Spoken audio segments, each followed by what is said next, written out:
Olá, eu sou Sandro Magaldi. E eu, José Salib Neto. Nós somos autores da obra O que as escolas de negócios não ensinam. Para complementar o processo de interação do autor com o livro impresso, nós criamos uma série de talk shows com grandes personalidades da cena nacional para que você tenha uma ideia mais quente desses conteúdos, mais contextualizada. Esse próximo talk show tem como protagonista Luciano Pires. E ele está trabalhando com a gente, né, Salib, no capítulo que você trabalhou muito nesse estudo sobre perguntas, não é isso, Salib? É gestão baseada em perguntas, né? A convivência com Peter Drucker, Jim Collins, né? Logicamente a gente teve essa oportunidade, toda vez que a gente vai lá fazer uma pergunta para eles, que a gente não resiste, né? Eles, em vez de virem com uma resposta, eles vêm com outra pergunta, né? Outra pergunta que faz a gente pensar ainda mais, quer dizer, uma pergunta ela tem um poder dentro da nossa mente de expandir a nossa mente, né? Dá trabalho, né? Pergunta, né? Não é fácil. E por isso que a maioria das empresas não usam, porque como fazer pergunta dá trabalho na parte mental, as pessoas acabam... Só que não funciona mais nessa economia. O que mais te chamou a atenção na conversa com o Luciano, meu amigo? Ele já está nessa área do podcast, de entrevistas, de fazer perguntas, né? Centenas e centenas, é um dos caras que deu certo, né? Existem, acho que milhares e milhares de pessoas nesse business de podcasting, mas poucos dão certo, ele deu super certo. E deu super certo realmente pela capacidade de fazer grandes perguntas que ele tem, né? Foi muito provocador, né, Salib? Eu creio que deu para tirar a gente um pouco da zona de conforto. E usando exemplos de empresas que tiveram muito sucesso, que tem sido gerado através de perguntas, né? Como Uber, Airbnb, Netflix, todas começaram com uma ou duas perguntas, né, Sandro? As perguntas que mobilizam o mundo, certa, né? Sandro? A pergunta certa. Errada, fazer a pergunta certa. Mas também nós exploramos esse tema das perguntas erradas, né? As perguntas incorretas. No caso da Kodak, inclusive. Pois é. Tenho certeza que você vai gostar muito dessa história, vai te provocar, vai gerar reflexão. Assiste lá, que você vai curtir esse podcast, esse talk show com Luciano Pires.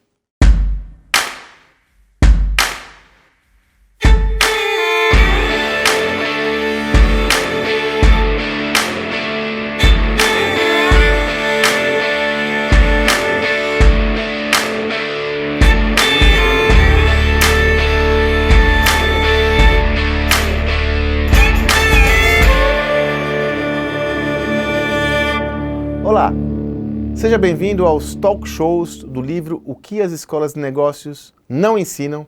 Estamos aqui com mais um convidado para lá de especial, para nos provocar uma reflexão importante sobre as perguntas, né, Salib? Pois é, um tema que a gente já vem trabalhando já há bastante tempo, né, Sandro? Inspirado nos nossos grandes gurus, Peter Drucker, Jim Collins, que todas as vezes que nós fomos conversar com eles voltavam com uma pergunta, e eu fazia uma pergunta, ele voltava com outra pergunta. Eu falei, não, deve ter alguma coisa nas perguntas ainda que a gente não provocou. Começamos a estudar esse tema, né? E aqui estamos para conversar com o expert em perguntas, né? Com o Luciano Pires. Não podia ser, comentei com o Luciano antes da nossa gravação, que não poderia ter um convidado tão adequado, que nos últimos anos tem se transformado num agente de provocação na nossa sociedade, né, meu amigo? Uma honra tê-lo conosco, viu, meu cara? Eu cheguei aqui com uma pergunta, né? Por que eu? Por que eu? Por que eu? E agora vocês acabaram de responder a pergunta. Não, muito obrigado pelo convite aqui, é muito bom. E, aliás, esse tema do livro de vocês é fabuloso, né? O que as escolas de negócio não nos ensinam. E para se eu pegar o Brasil, pode tirar o negócios daí que funciona igual. Tá? O que as escolas não ensinam, né?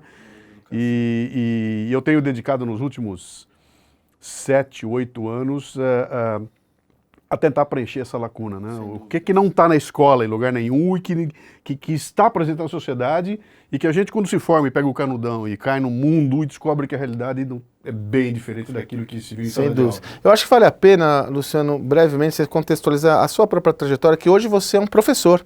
É um professor moderno no sentido de que a nossa tese, desde o Gestão do Amanhã, nessa lei, que é o modelo de educação, ele está cada vez mais descentralizado em multimídia. E você faz isso sobretudo com a linguagem do podcast, mas também a linguagem de texto e vídeo, mas sobretudo a linguagem de podcast, levando um conteúdo. Então acho que valeria a pena você só contextualizar de forma breve essa sua chegada a esse seu empreendedorismo como comunicador, um professor. Eu faço podcast há 12 anos, né? Eu sou um tiranossauro rex do podcast aqui no Brasil, né? E durante algum tempo eu estava tentando imaginar como é que eu classificaria aquilo que eu faço, né? Porque não é entretenimento, está cheio de conhecimento ali dentro.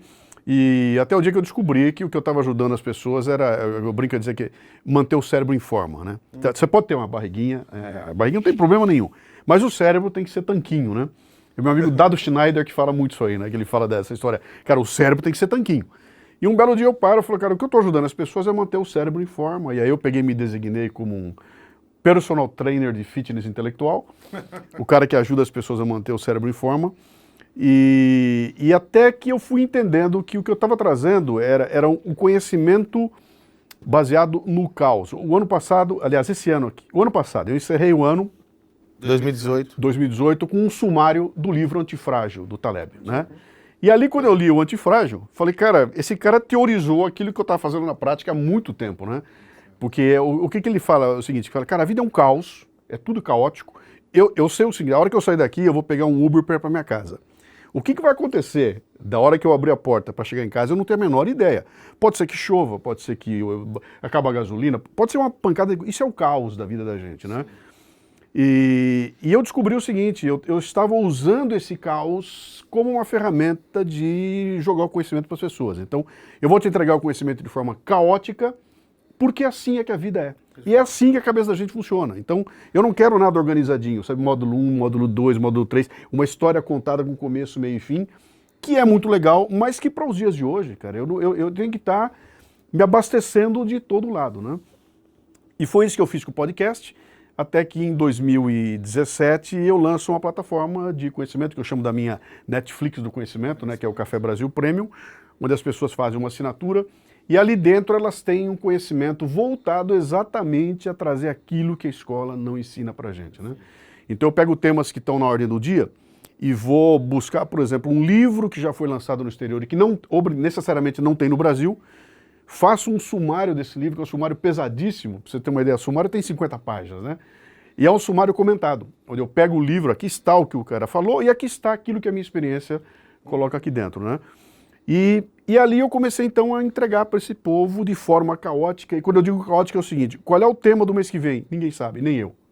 O tema vai aparecer quando eu sentar para fazer, né? Só que no longo prazo, quando você olha, tá tudo encadeado. Cara. Eu junto os temas do ano passado, que foram 12 temas, que eu não sabia com antecedência quais seriam. Quando você junta os 12, você tem um panorama sobre conteúdos, né, da vida da gente. Eu acho que nessa introdução, né, Celeb, ficou claro porque nós convidamos o Luciano, né? Porque é justamente nesse mundo caótico que a solução não está mais na resposta, mas sim fazer a pergunta, né? É porque a resposta está em todo lugar, né? Hoje você tem o Google, tem o Watson, né? Então não é mais sobre como achar a resposta, é como ter a pergunta certa que muda as coisas. Um enunciado, né? E até porque a resposta leva em consideração um contexto. É aquela história, eu me lembro que eu fui assistir uma palestra do Abílio Diniz. E o Abílio Diniz, chega numa hora da palestra, ele conta a história, né? Que eu era o Abilinho, o negócio da molecada era bater no Abílio. Ele estava falando dele, imagina. O esporte da molecada era bater no Abílio, não sei o quê, papai, e o filho do padeiro se tornou isso que eu estou aqui. Então hoje eu estou aqui, e se eu estou nesta posição, você também pode estar, né? E eu ouvi ele falar aquilo e falei, cara, a possibilidade de eu estar onde ele está é toda. Agora a probabilidade é zero, né? Porque, bicho, né? E por que aconteceu? Porque as respostas dele serviram para ele. No contexto dele, aconteceram coisas ao longo da vida dele que se eu repetir tudo que ele fez, não vai dar certo comigo. E não é porque eu sou pior ou melhor que ele. É porque naquele contexto, naquele momento, com aquela energia, etc e tal, aquela resposta serviu. Então, quando eu pego uma resposta pronta hoje e trago para cá, a não ser que seja matemática, sabe que 2 mais 2 vai dar 4? Aliás, há controvérsia, já tem controvérsia, né? É muito complicado você se abastecer de respostas prontas e usar isso como um modelo para a tua vida, né? E na realidade é a pergunta que instiga essa transformação. Pois é, e qual é o lance da pergunta? A inteligência está aí, né? Como o Salir falou, a resposta você procura em vários lugares, encontra 1000 pistas, encontra 5, 6, 7, 10, 15, 20 respostas para a mesma pergunta. A inteligência está na pergunta que você vai fazer. E aí acho que tem um grande mérito, que é a pessoa para fazer a pergunta tem que estar preparada, né? Tem que estar não só interessada, mas tem que estar preparada, e a pergunta não é aquela pergunta que te dá como resposta um sim ou não, ou aqui está a regra, siga, que você... Não, cara, a minha pergunta é muito mais profunda do que isso, né? Eu tenho que entender, eu preciso fazer uma pergunta que me leve a discutir a raiz do problema, né?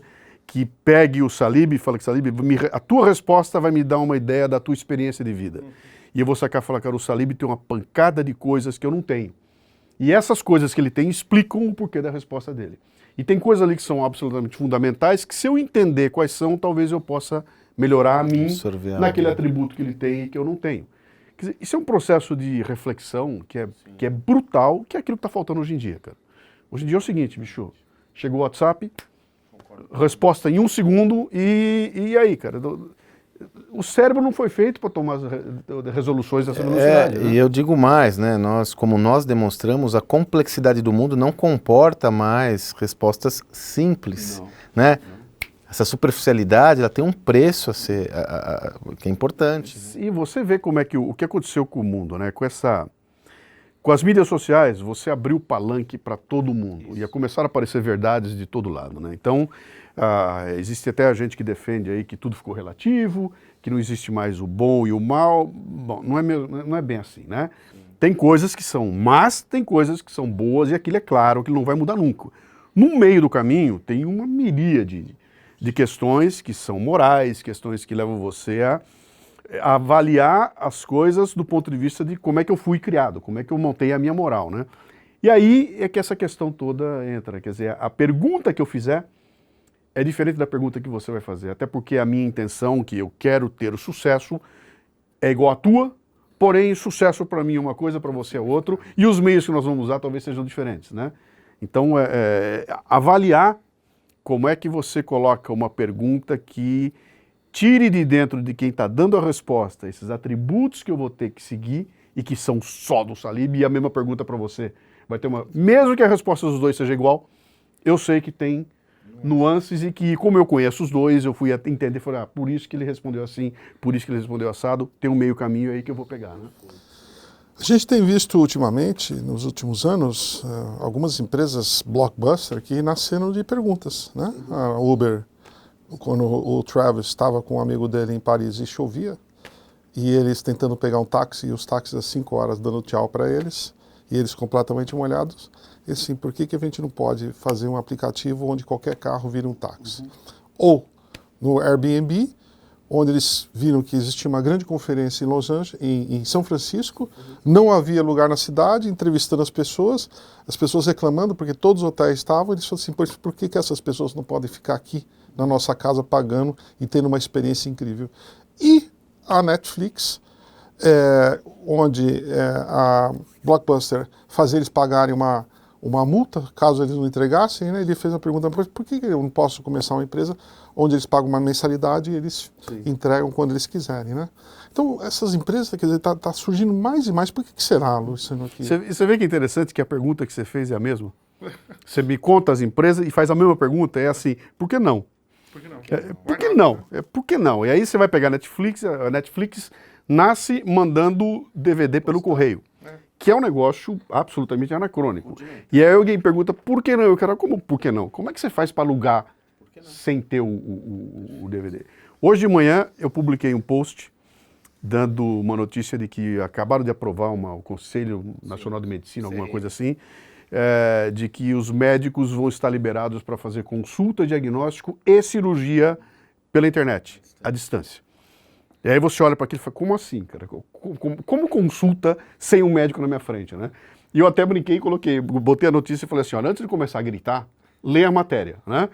Você vai falar, como assim, cirurgia à distância? E aí ao ler a matéria você descobre que o Brasil já tem pelo menos 30 centros onde um médico opera um robô à distância e consegue fazer uma cirurgia mesmo estando longe. Luciano, só um complemento, sem você perder o raciocínio, tem um robô especificamente no Einstein que nós estávamos estudando que já fez 550 operações cirúrgicas. Você está vendo? Mas eu coloquei isso porque é o seguinte, se você comentar uma coisa como essa, sei lá, 5 anos atrás, cara, que absurdo, cara, imagina, isso aqui é tudo louco. Onde assim? Hoje em dia a tecnologia derrubou a barreira.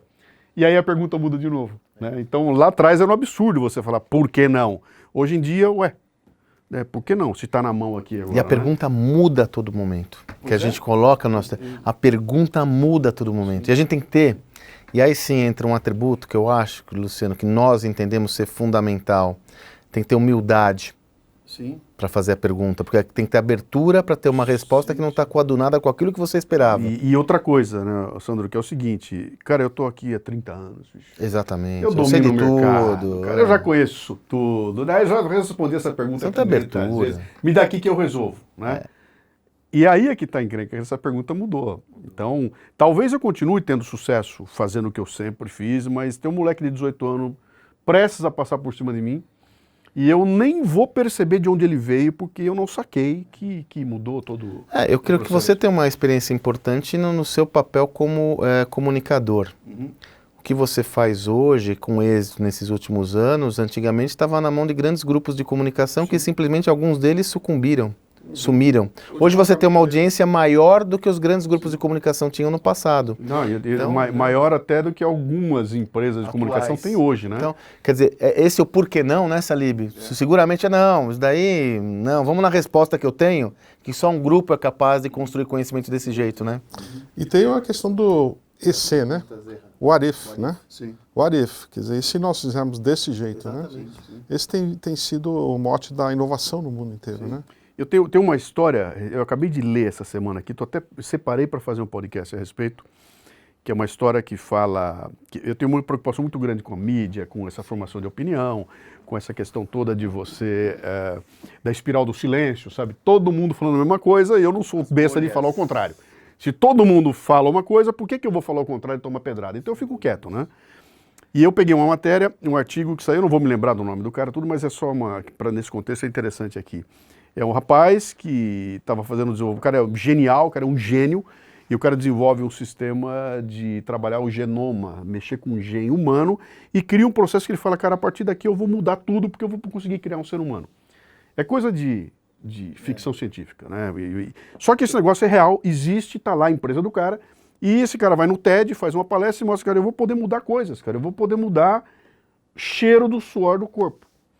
Eu vou poder mudar não só a cor do seu olho, como também o modo como você expressa a coisa. Ele falou o seguinte, você já pensou se em vez de cheiro for cor, e a partir de uma mudança de cor eu consigo definir se você está doente ou não, pela mudança da cor em algum lugar, e não só pelo cheiro, né?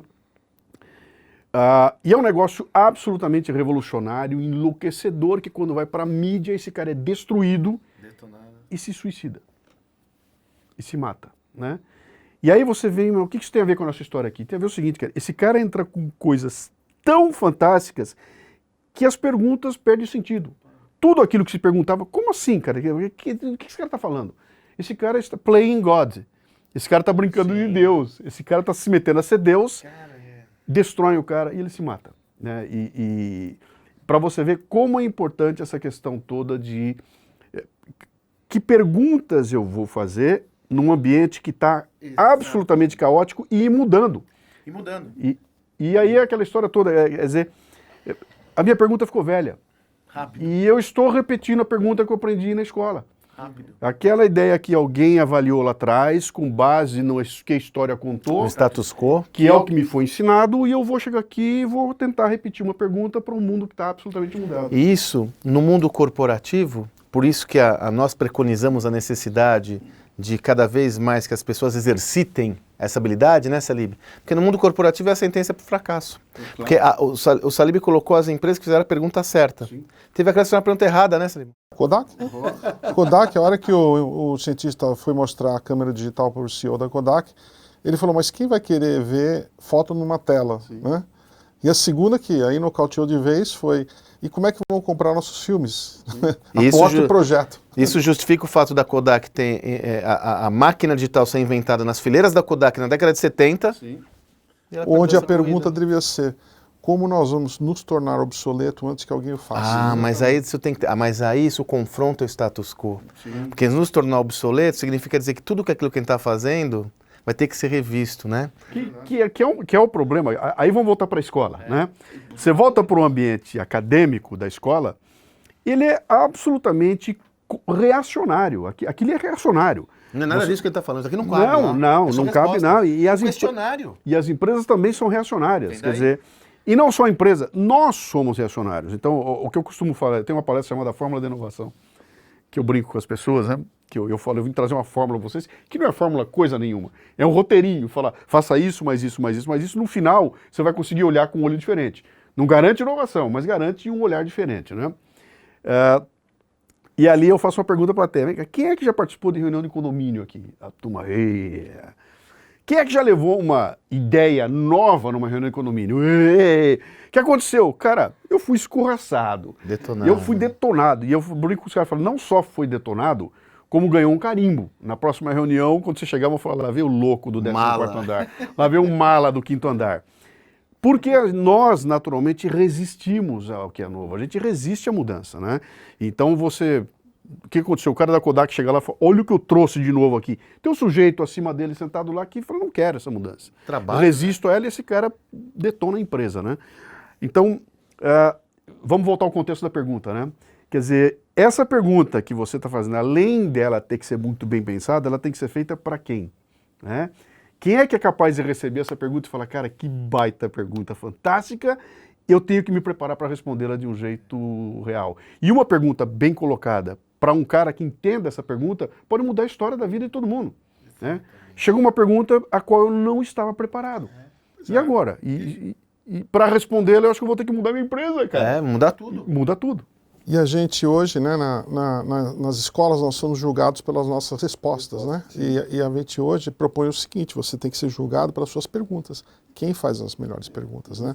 Inclusive eu vejo nas empresas que a gente vai, você vê paredes completamente brancas, e fala para as pessoas, por que você não faz os seus colaboradores colocarem as melhores perguntas, né? Faz um concurso da melhor pergunta. De repente você pode começar um negócio novo de uma pergunta que é feita. Né? E Salib, enfim, essa colocação é precisa, porque se você pegar o sistema educacional, da onde vem a formação do sistema corporativo, o que é o vestibular? Hoje, da forma como é hoje.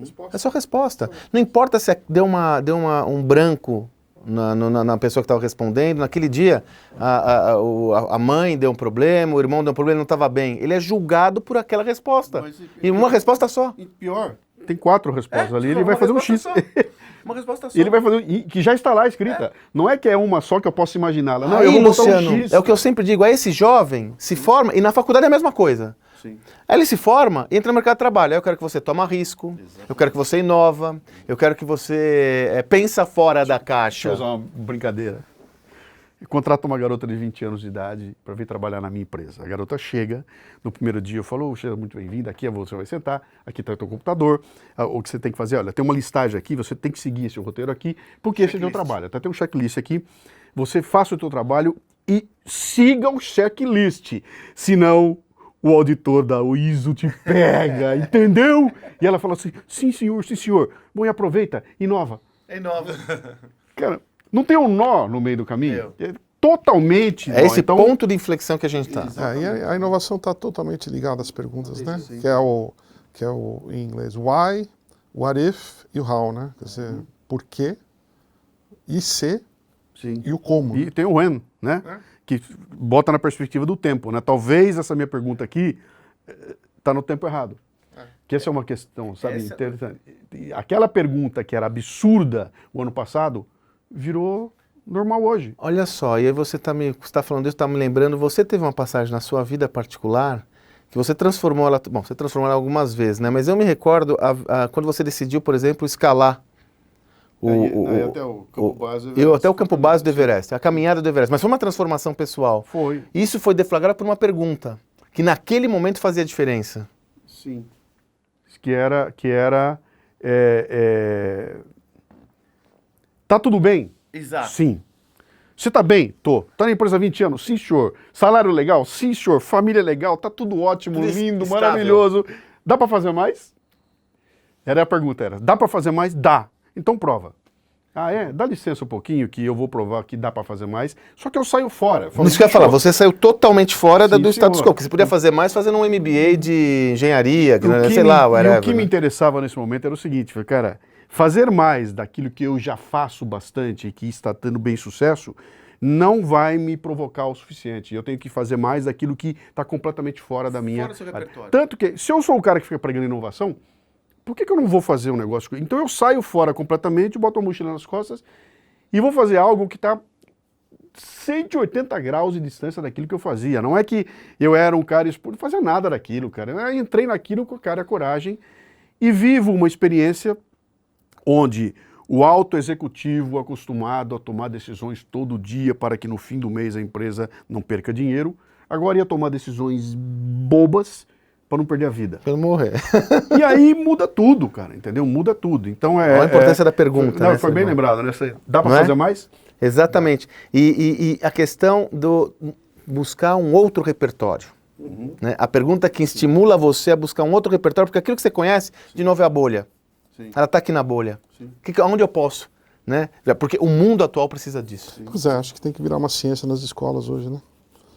Quem sabe esse Deve ter uma livro vai cadeira, motivar, né, os professores, as universidades.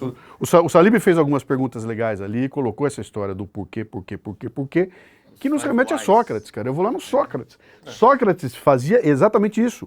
O que era a função dele? Era perguntar por quê. E naquela sequência de porquê, ou ele desmontava completamente o seu interlocutor, ou todo mundo crescia junto, porque ali ele obrigava a pessoa, eu vou tentar encontrar uma resposta. E é difícil você encontrar gente que resista a 3 ou 4 porquês hoje em dia. A gente usa no capítulo aquela técnica do Toyota Way, mas ela, sobretudo, ela é da cultura japonesa, os 5 whys, 5 porquês. Né? Para resolver um problema. Para resolver um problema. Não, né? tem maneiras brilhantes de resolver. E o capítulo é sobre isso. Sobre essas técnicas. Para a gente finalizar, Luciano, vamos fazer uma pergunta boa. Né, Salibão? Fazer uma pergunta boa. A gente está falando de um momento de inflexão. Eu sempre sentencio, a minha visão é que não é um momento de inflexão no Brasil, é um momento de inflexão do mundo, é um momento de inflexão da sociedade, né? Está mudando, por isso que cabe discussões como essa, né?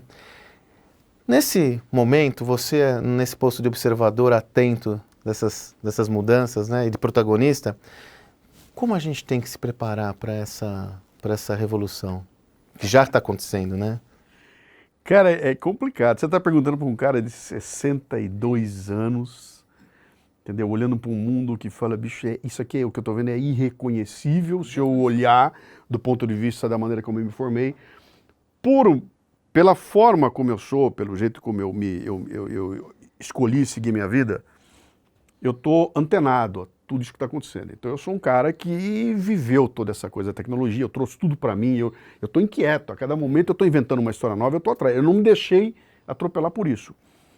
Mas existe uma porrada de senhores de 62 anos que estão jogando dominó, entendeu? E não é porque não tem acesso, é porque simplesmente se deixaram atropelar e esqueceram que o mundo estava mudando e agora quando a coisa acontece, cara, sabe aquela história o meu pai pegando pela primeira vez um controle remoto na mão, tentando programar o relógio de um videocassete, de um relógio, de um videocassete, cara. É aquilo que está acontecendo de novo, numa proporção brutal. E eu só complementando você, são senhores de 40 anos, às vezes, de 35 anos, sim, né, que estão na mesma jogada. A moçada vem conversar comigo na palestra e fala, cara, meu pai tem a tua idade, meu pai é incapaz de pegar um celular entendeu? Então, qual é a jogada aqui? A jogada é a seguinte, nós estamos num contínuo, a vida da gente é um contínuo, está tudo acontecendo. Eu não posso me dar o luxo de parar nesse contínuo para gozar a minha vida. Parei aqui e agora deixa a vida me levar. Você vai ficar para trás. Então essa tua pergunta fundamental é o seguinte, se eu deixar a vida me levar, eu vou ficar para trás. Como é que eu não posso, o que eu tenho que fazer? Adotar aquilo que, da maneira como você abriu aqui a nossa conversa, né? Esse conceito da educação continuada, né? Então o que acontece? Eu não tenho mais que estar quarta-feira, 7 horas da noite, sentado numa sala de aula para aprender XPTO. Alguma coisa que me falam para aprender, inclusive. Exatamente. Né? Então, acabou. Agora é o seguinte, eu sou o dono do meu repertório, eu sou o dono daquilo que eu vou aprender e eu vou montar esse aprendizado de acordo com as coisas que eu acho que vão me servir, né? E que hora que eu vou aprender? Cara, na fila do banco, quando eu tirar o celular do meu bolso, eu tenho ali, entendeu? Então, aquele celular que antigamente chegou para fazer ligação telefônica, virou a minha janela para o mundo e dependendo daquilo que eu escolher, eu tenho como estar aprendendo 24 horas por dia, cara, a hora que eu quiser. E aí eu brinco também na palestra, que falo o seguinte, ó, esse dedinho aqui, que é o dedo que eu uso para fazer clique, esse dedo aqui eu uso da mesma forma, é o mesmo dedo que eu uso para fazer um clique e ficar 15 minutos vendo um youtuber comendo uma barata e jogar fora 15 minutos da minha vida, é o dedo que eu uso para bater e assistir uma entrevista como essa aqui. entendeu? É o dedo que eu uso para entrar num site que pode mudar a história da minha vida. E o que existe qual é a diferença entre um e outro, né? Houve, entre esse momento em que eu peguei meu dedo e decidi bater aqui, tem uma escolha no meio do caminho. É a escolha pelo youtuber comendo barata ou alguma coisa que vai me trazer conhecimento. E ali eu escolhi o que fazer com 15 minutos, não do meu tempo, mas da minha vida, né? E eu acho que isso é a grande diferença, cara. É as pessoas que vão estar antenadas para valorizar essa matéria-prima que é a mais importante da vida da gente, que é o tempo de vida, cara. E eu posso falar isso de cadeira, porque eu tô com 62 anos, eu não tenho mais tempo para gastar, bicho. Eu não posso mais jogar conversa fora. Eu não posso mais ouvir o idiota falando comigo e ficar prestando atenção ou discutir com o idiota, cara. Então eu já cortei essa história, eu não brigo mais em mídia social, nego me xingando, eu não dou bola mais. Eu tô preocupado com as pessoas que estão me demandando, que gostam do meu trabalho, que querem conversar comigo, querem dialogar. O cara que entra para xingar e tudo, bicho, cara, esse cara não é para mim, eu não posso perder meu tempo com ele, né? Então, eu diria para você que se eu tivesse que dar uma resposta só para você, essa: valorize o seu tempo de vida. Falar isso para um garoto de 19 anos, de 20 anos de idade, de 22, que bobagem, que eu tenho todo o tempo do mundo. Pois é, quando você tiver com 62, você vai olhar para trás e falar, cara, olha, se eu tivesse aplicado aquele tempo que eu joguei fora em alguma coisa que pudesse ampliar meu repertório, eu seria uma pessoa completamente diferente hoje em dia. E se você tem 19, eu sugiro você ouvir o podcast Vai Viver Cara. Isso é legal. Que aí você vai ver que tem que responder a mesma questão. Exatamente. Por isso é que eu acho que um trabalho como vocês estão fazendo aqui, ele é absolutamente fundamental, porque ele não está fechado em si, sabe? Vocês não escreveram um livro para dizer o seguinte, aqui está a regra, é assim que tem que fazer. Não, vocês abrem o horizonte. Fala, moçada, isso aqui está acontecendo, preste atenção e se vira, cara. Né? Eu costumo dizer o seguinte, que o trabalho que eu faço no podcast, ele só tem 60% da obra. Eu faço 60%, os 40% na cabeça de quem está me ouvindo, entendeu? Alguém escuta aquilo e fala bobagem, outro escuta aquilo e fala, acabei de encontrar um fio de novelo, deixa eu puxar. E ao puxar, esse cara muda a vida dele. Mas aí é ele. Eu não posso fazer nada, eu só fiz um programa que incentivei a turma. Catapultou isso. Exatamente. Incrível, né, Salibão? Maravilhoso, mais um grande coautor do Mais nosso um livro, né? coautor espetacular do nosso projeto. Que time. Meu Deus do E céu. que conversas, né? Maravilhoso. Eu me sinto, quando eu vi a escalação que vocês fizeram aqui, eu fiquei, cara, só tem fera aí, bicho. Luciano, Seleção. mais uma vez, meu caro, muito obrigado e continue na sua jornada. Vamos nessa sim. Contribuição importante. Sucesso a Ó, vocês, pode viu? contar comigo no seu podcast, tá? Salib estará brevemente no livro. Olha, esse aí talvez quando você já esteja assistindo, já está lá. Então vai lá no Café Brasil, no Lidercast, nos projetos Luciano Pires, você vai encontrar facilmente, que o Luciano hoje é uma mídia muito expressiva para todos nós. É isso, né, Celei? Mais um talk show. Como eu sempre digo, esse talk show faz parte de uma série de 10 talk shows da nossa obra. Se você não teve a oportunidade de assistir os outros, eu lhe convido para que você esteja estimulado com reflexões tão relevantes como essa do Luciano. Lá com o Shiba, com o Rufino, com Ana Fontes, com o Osiris Silva. Tem uma galera da pesada aí pronta para lhe prover reflexão e provocar. E como diz o Luciano, né? Vamos exercitar os nossos neurônios, né? O fitness intelectual. Valeu? Nos acompanhem que vale a pena. Valeu!